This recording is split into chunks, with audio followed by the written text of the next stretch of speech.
And welcome into Poke the Bear, episode 117. That is Conor Ryan. I'm Evan Marinofsky. Conor, what is up?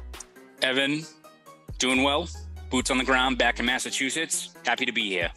As you should be. And you just got off the plane. We're recording this late Thursday night because there was some turbulence on the plane, delays, all that fun stuff, right? All the good things that come with travel, yes. We made it in one piece. People were not having a good time. The person next to me had like their head buried in their hands like this for most of it. It's not great. I was listening to like Stone Temple Pilots and like jamming out, so I was good. Blink 182. Yeah, you just have some music playing, look out the window. I'm always a window seat guy. Same here. I agree with you. I was in the zone. You get locked in. I don't have time for that. It's like a roller coaster. It's fine. It is. My favorite's when I come into Logan every time. I'm always sure that this time we're going to go in the ocean. You're going to ditch into the water. We're going straight in the water. Like this is the flight where we go into the water.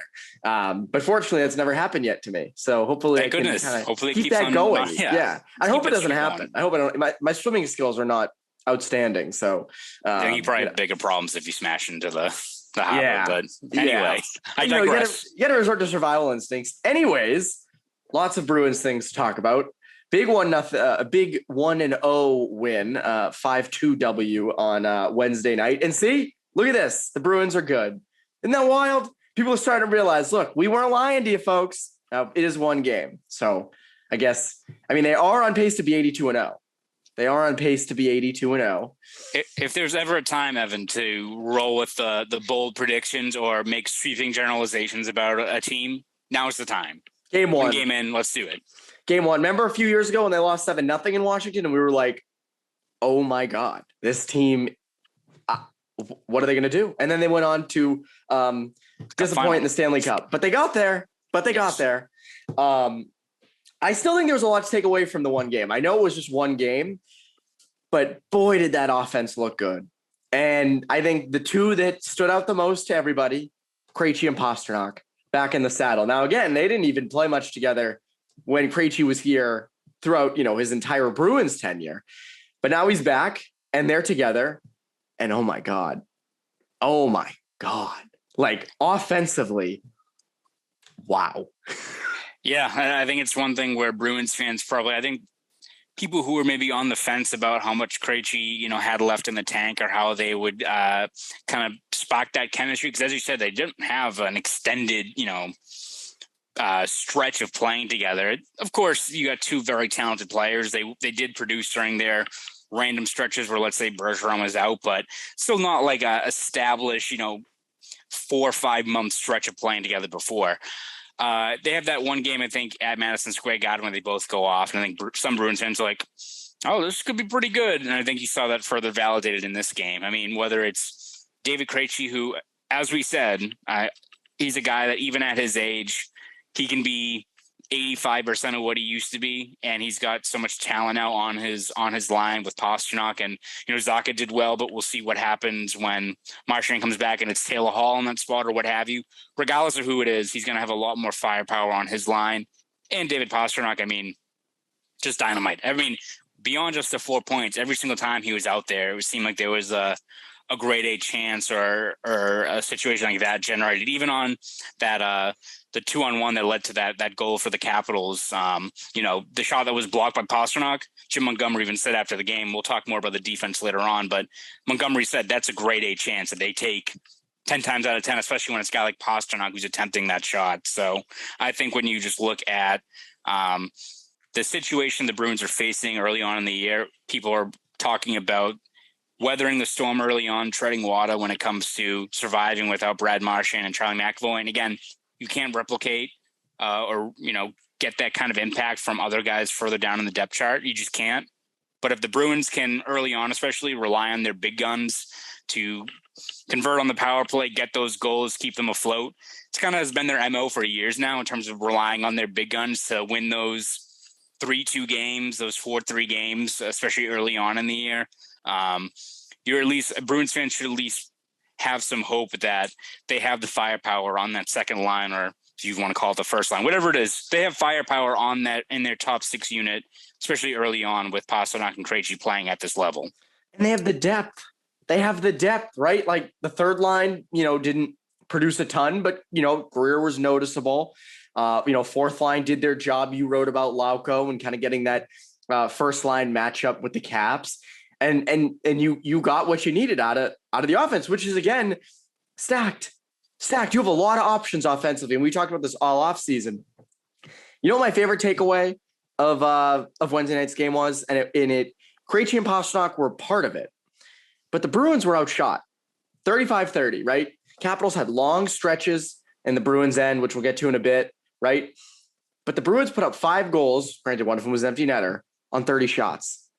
5 goals on 30 shots. Conor, how many times last year and in previous years would the Bruins outshoot opponents by a ton and put up 1 or 2 goals and lose? It was a lot. It was quite a few, more than it should have been. Yeah, it was quite a few. And that wasn't the case the other night. They got outshot, but they got good chances.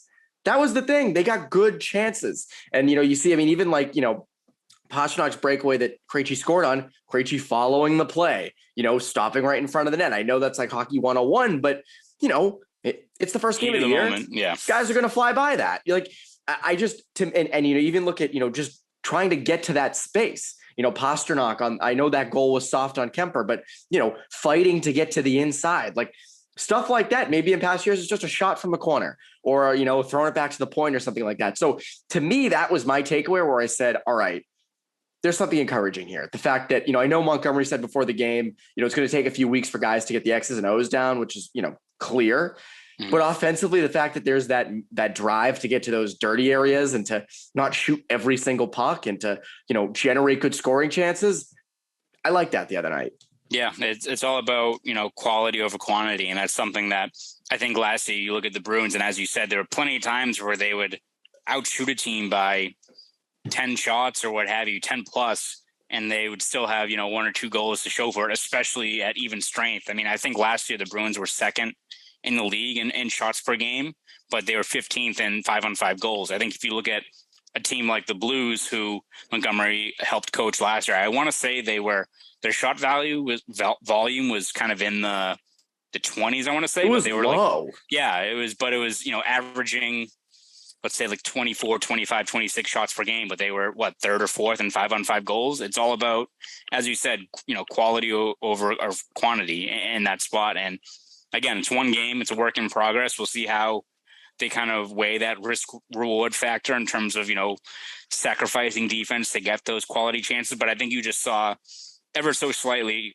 a bit more of a commitment to, making that drive towards the net, picking your spots with those chances. And to keep it up, they have the guys, the finishers, especially guys like Pastrnak and Krejci in that top 6, that if they settle for more of those chances as opposed to peppering the net from the blue line or from other low danger areas, you're going to get more consistent scoring over the stretch of, an 82 game season if you settle more for those high danger looks. And seeing Taylor Hall get on the board with a goal early, like that's another encouraging thing.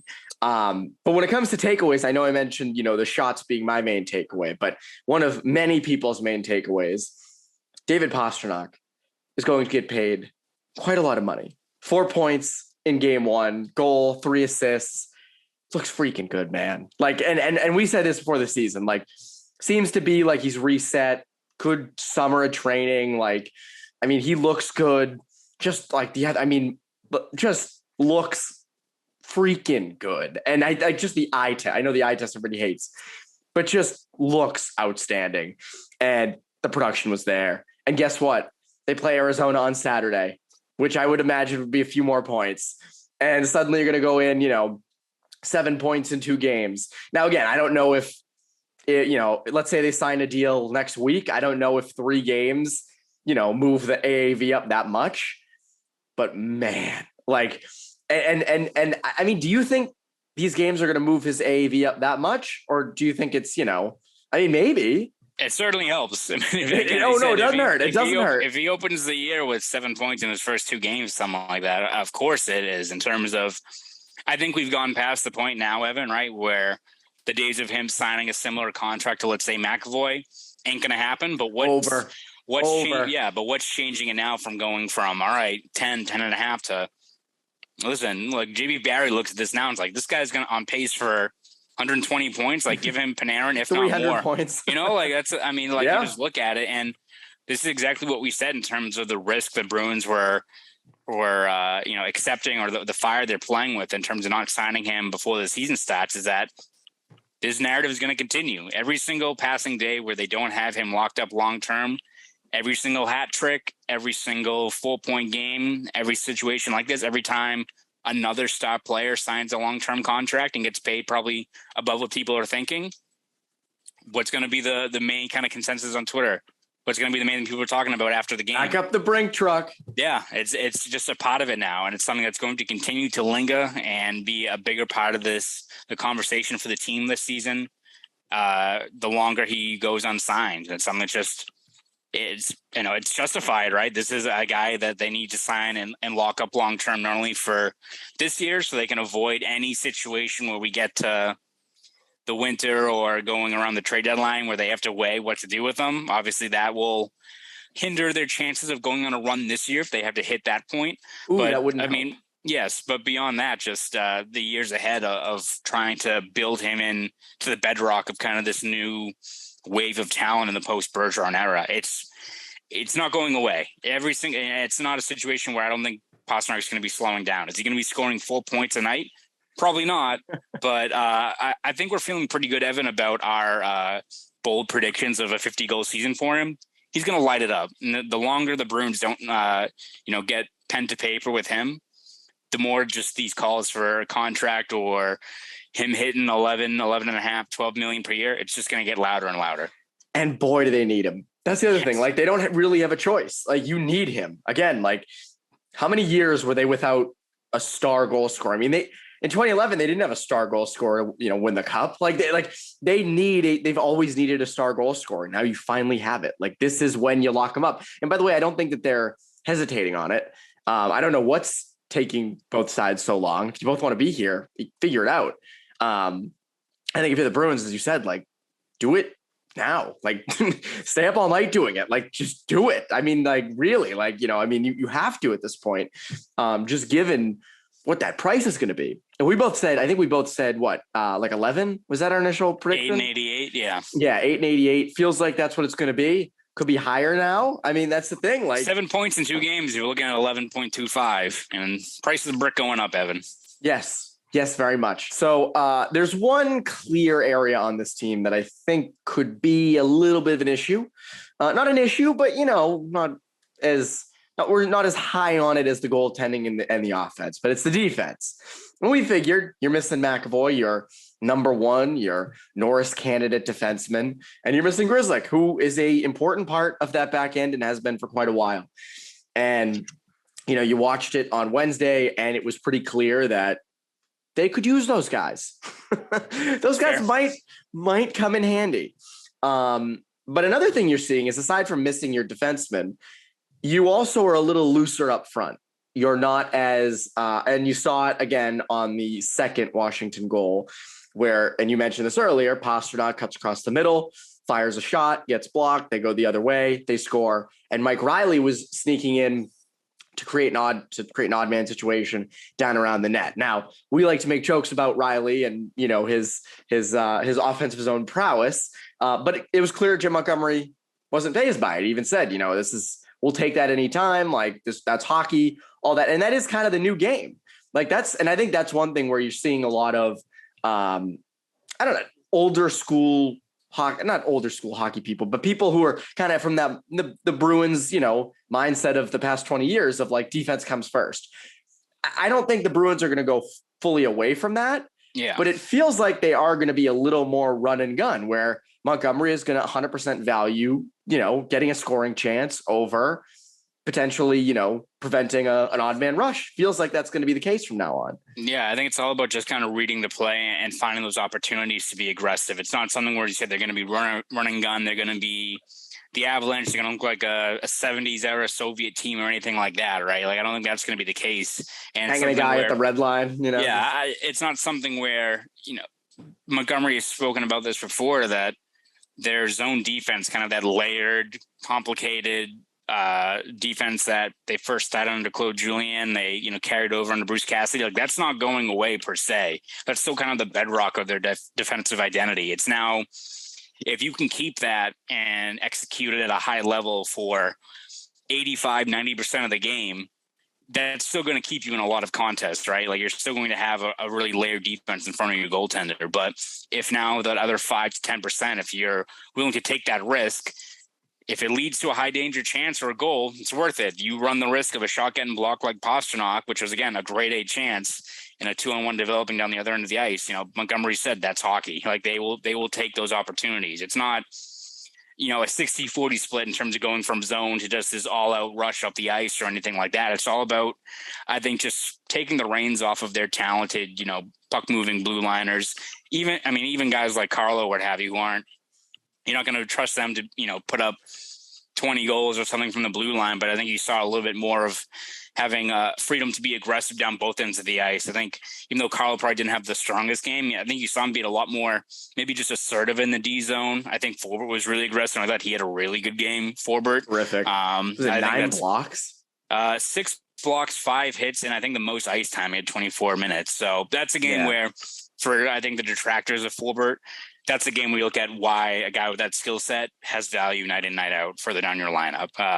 But yeah, I think that's all it is in terms of Montgomery and what he's encouraging. It's not overhauling the entire system. It's just in that 5% of the game where those opportunities present themselves, go for it. Like we have responsible guys all across the lineup. We have a zone defense that is generally accountable and, dialed in there. So the chances are there, take it, because it's one thing that's doomed the Bruins in the past. It's the lack of 5-on-5 consistent offense. And if taking a little bit more risk helps you solve that issue, in the long run, it's probably worth it.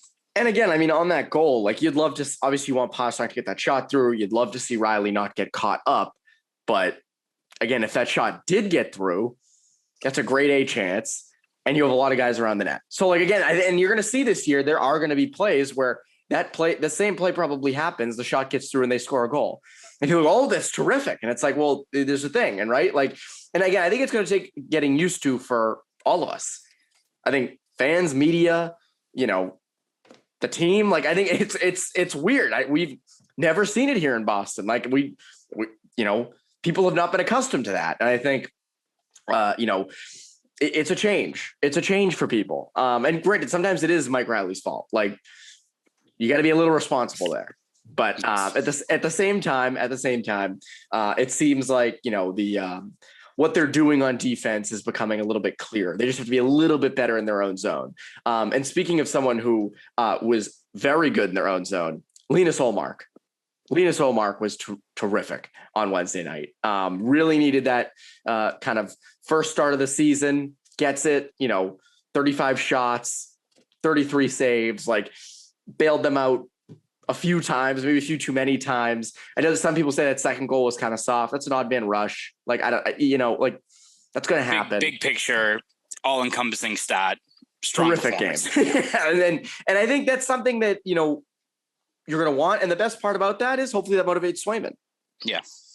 No, exactly. So, it's part of their plan in terms of what they're looking for. Montgomery said to start the year, they're looking at an even split for the first 4 games. And I think for them, they want to keep it a pretty even workload, but I think it's going to happen organically, right? If a guy gets on a hot streak, they're not going to deny him, and you hope the causality of that leads to the other goalie to, up their game. It's kind of what they did all or most of last year, and it led to various stretches where if one goalie was kind of struggling, you had the other one keeping you afloat during those various ups and downs that come with a long season. So great stuff for Ullmark, really, solid in net, seems a lot more relaxed, and it's something he kind of briefly talked about post game about just adjusting to this market, the move, all those things. Even for sure, Ullmark signed in the summer of 2021, but still to move here, to get to new commute, the family moving into new spots, all that stuff. It's still tough for anyone to adjust while also having the most, high stress job in sports of being a goaltender, right? Pretty in tough. Boston too. In Boston, a bit different from Buffalo, especially how they were the last, 5+ years, or decade, I guess. But yeah, he definitely seems like someone who's a lot more relaxed, comfortable in this market, and the results spoke for themselves, at least in that first game. And I like his pads a lot better this year. I don't know. I like the pads were fine last year, but these look a little cleaner. He looks better in the net. I don't know. He just, to me, looks a lot better. And it was the pads. I know that sounds really stupid, but I just like the new pads a lot better than the old ones, even though the old ones are like the outline of the city. Yeah. So, Maybe I'm Look going good, play against good, Boston Evan. here. Look good, play good. That's all that matters. You know who he looks a lot better than? Matt Murray up in Toronto. Oh boy. Holy shit. Oh my God. Who could have seen this coming, Evan? I know we didn't call this or anything. We weren't saying this. I was watching the highlights last night and my God, one over the glove, another over the glove, another over the glove, the winner over the glove. I think the winner might have hit the defenseman in front of him, but still, I mean, you just look at the goaltending on that team and their game's happening now. I don't know how it's going. Last I saw it was 3-2 Toronto with 14 minutes left or something. Maybe they won. I don't know. But they don't have Murray in net tonight, but I mean, just horrendous. And I think again, it's a first game. It's hard to take, anything away from it, but I think it's a tone setter in that, with the Bruins, from the first game, great goaltending, tremendous offense. They're going to need some work on D, but that's going to help when McAvoy and Grzelcyk come back. But up in Toronto, their offense is terrific, but who are their goalies? Seriously. It's not great. It's not great, Evan. Not great at all. I mean, and that's why, I tweeted right before the Caps Bruins game. I picked the perfect time to tweet my prediction for the season. And by the way, I have Toronto in first because I think their offense is going to carry them. I think, the other whole. They're still going to be a good team, but holy Christ. But great regular season team as always, but not to a thing in the playoffs. But, I have the Bruins winning the cup. I do. And we said this on the podcast on Tuesday. And to me, I just look and go, they don't really have holes. Defensively, they will be fine as things go along. They're going to score a lot of goals. They're going to stop a lot of goals with Ullmark and Swipe. To me, and I get it, it's a hot take. Same with yours. It was a hot take, but I think the Bruins are going to surprise a ton of people this year in being really, really good. And again, you saw it kind of in game one. Again, just game one. It's just game one. I mean, they're on pace for 82-0. Pastrnak's on pace for 300 points. So. Now they're going to win everything. Oh yeah. Wait till DeBrusk gets back and scores 27 goals per game, which we will see what happens there because we still do not have any word yet. But tough result for him to go down with that upper body injury. Even though he didn't have points on the board, I thought was kind of carrying over his play from the preseason. Just details were good, positioning was good. Was on that sequence where he got that hit from I think it was Gustafsson that led to that thing. He was battling for the puck in the corner for about 20 plus seconds kind of in a puck battle. So hopefully he doesn't miss a lot of time. Because again, you've got a lot of talent in that top six right now, especially, but if we get to a point where it's just Bergeron in the short term without DeBrusk or Marchand, you're missing a good amount of finishing talent, especially on that top line. You need someone that can put the puck in the net. Yeah, the issue is then when you have to start calling Craig Smith up and then you're jumbling the things stuff gets out of whack. Yeah. And that happens, I guess, with the season when injuries happen. But I just, it stinks for DeBrusk because this was kind of a new beginning for him. And you saw it in the second half of last year and it was going to transit over to this. And maybe this isn't a huge thing. Maybe he's back on Saturday. Again, there's been no word, right? Nothing has been said about this because they were off today, Thursday. So maybe he comes back. Maybe he's back next week. Hopefully for him, it's not this extended thing, and hopefully for the Bruins, because that's a big loss. And again, I know people might say, he's just, Jake DeBrusk is inconsistent. Well, you want him to start strong. Yes, that would help. So we shall see. But something that's always strong is you over at Boston Sports. What can people look forward to from you over at BSJ? Yeah, we're going to, with every new game, every practice, we'll have you cover every step of the way in terms of game reports, video breakdowns, features. Got a couple things in the pipeline we're excited to share. Was down boots on the ground in DC for this past game. We're hopefully going to continue to do a few more road games as the season goes on. Share insight from anything we glean on the road. In practices, I'll be over at the Garden on Friday, seeing kind of how the lines play out. So throughout this long season, we're going to have you covered day in and day out over at BSJ. So please subscribe over at bostonsportschannel.com. If you want to follow me on Twitter, you can do that at ConorRyan_93. Well, you were saying that. My friend from Vegas actually sent me a video. She's at the Vegas home opener, and she sent me a video of Bruce Cassidy being introduced, and the crowd went wild. So that might kill Bruins fans, if I tweeted that video, because it's quite something. But I think people are going to like Jim Montgomery, so I think they'll maybe it'll all work out in the end. Maybe everyone wins. What's wrong with everyone being a winner? Everyone will just, win in the end. But at any rate, that is Conor Ryan, Evan Marinofsky, Poke the Bear listeners. Have a great rest of your week.